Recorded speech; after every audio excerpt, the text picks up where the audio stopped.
can't finish this without asking what happened at Old Trafford. I remember we were scuffling in the change rooms, in the tunnels and stuff, and obviously Pizzagate happened and stuff. How was it for you guys in your change room? Because I think we've heard a lot from our change rooms how that was and how it looked. How was it from the Arsenal change room now? Yeah, we were so disappointed. We were angry. We were upset for the way it went. Don't get me wrong. I mean, it had to come to an end.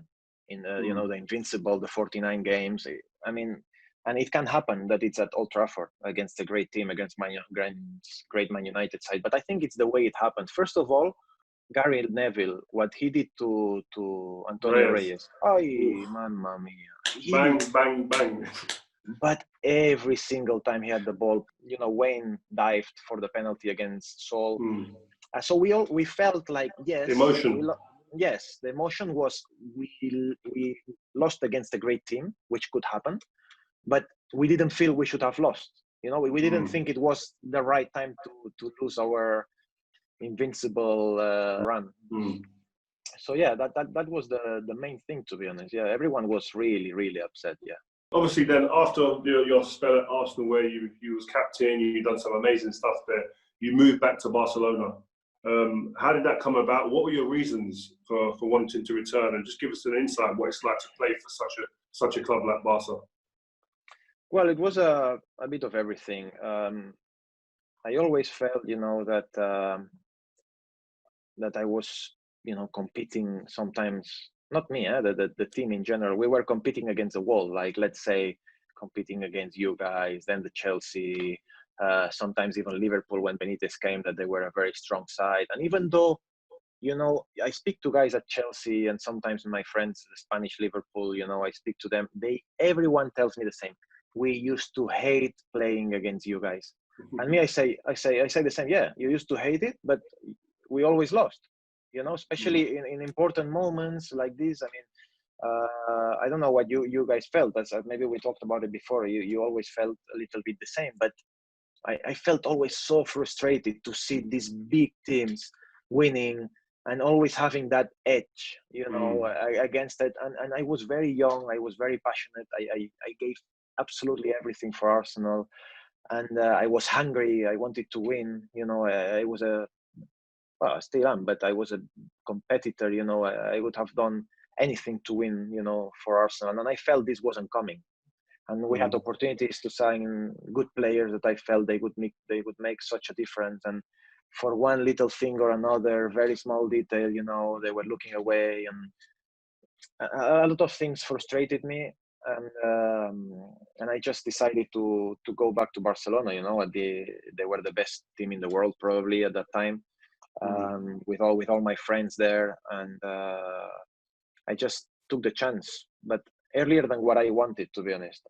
I just felt it was the time because my brain in a way was a bit gone, so I just felt it's the time. Deep down thinking now, I think I should have waited 2 more years. Probably. Why? Yeah, because I had to wait for Xavi, you know, to step down a little bit and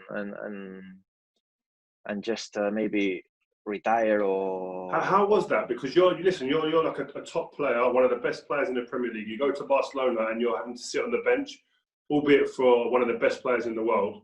But that's a big difference. That's a big shift in your mindset. How did you deal with that? No, me, I knew I had to compete. I mean, I was talking to Guardiola for 2 months before I signed, and he told me that you have to come. I want to play 3-4-3. I want to play you as a number 10, false 9 with Leo, 3-4-3, 3-4-3. And me, I'm thinking, wow, if that's the way we want to play, then I will play because we all fit because you take one defender, but you add one more midfielder. So it's perfect for me. You know, we have more space. And actually we did. And the first 8 months, they were outstanding. I mean, I don't think I've ever had so much fun playing football like the way I did there.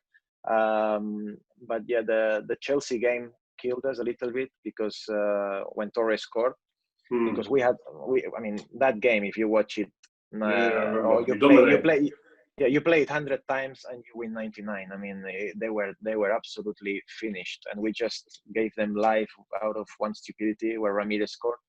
And there, everything started to change a little bit. And you know, when you are in a big club like this, and all the big players, they gave so much to the club. Like, let's say all these players, they won everything. And me, I left Barcelona when I was young. Yeah. And then they had to buy me again for millions. So some people were already asking questions like, he left, why do we have to sign him back, for this amount of money?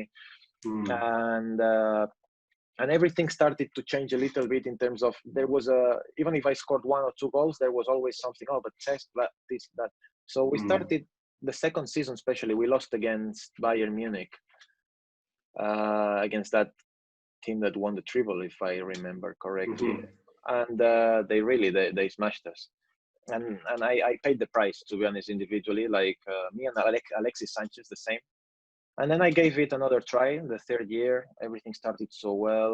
We had the best first round of the championship in the history of the club. Me, I was playing, but Leo got injured, which, at the end of the day, if he gets injured, you have less chances of winning. I mean, as much as we have great players, he makes a difference, like the same like Cristiano Ronaldo for you guys, for Real Madrid, they are magic. So yeah, it just and as I said, my mind, your mind plays with you a lot, and you're strong and you try, but sometimes you just want to be happy. You want to be important. You want to feel like, I always felt like leaders in teams, even in the Spanish national team. But in Barcelona, I always struggled a little bit for that, because there was always something missing, surrounding the atmosphere. Political. I don't know, call it how you want it, but yeah, maybe. And I just felt I needed a change. That's basically why I decided to leave. So you make your move back to London, your beloved London, as you were saying before, your second home to Chelsea, and obviously you was like an integral, fundamental part of them winning the Premier League. How was that for you? And what's your relationship like now with Chelsea?